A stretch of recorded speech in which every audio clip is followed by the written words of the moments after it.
রন্ধনে সাঙ্গ হয়েছে।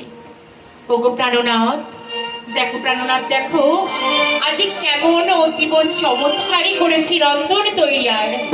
স্বর্ণ থালায় রূপোর বাটিতে তোমার রন্ধন আমি পরশ করেছি। ও প্রাণনাথ, প্রাণনাথ, ও প্রাণনাথ, একটিবার ওঠো না প্রাণনাথ, একটিবার ওঠো না, ওই একবার ওঠো জাগো প্রাণনাথ গো, না অন্ন তৈয়ারি হলো।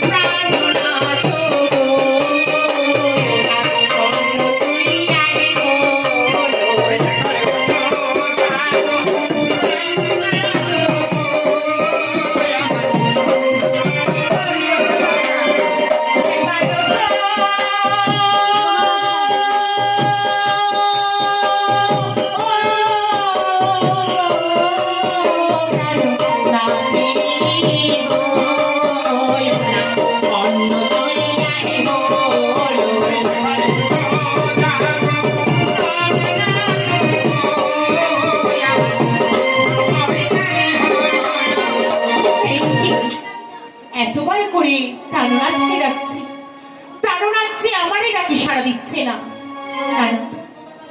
এই মুহূর্তে এই রন্ধন আমি গচ্ছিত করে রাখলাম। প্রাণনাথ যখনই উঠবে, প্রাণনাথকে অতীব যত্নে করে খেতে দেব। আর করিব না বিলম্ব। পিতা বলে গেছে, পিতার বংশে শেষ করে তুলে দিয়েছিল যখন আমার হাতে, আজ আজ আমি প্রাণনাথের পদসেবা করব, ওই পদতলে বসে।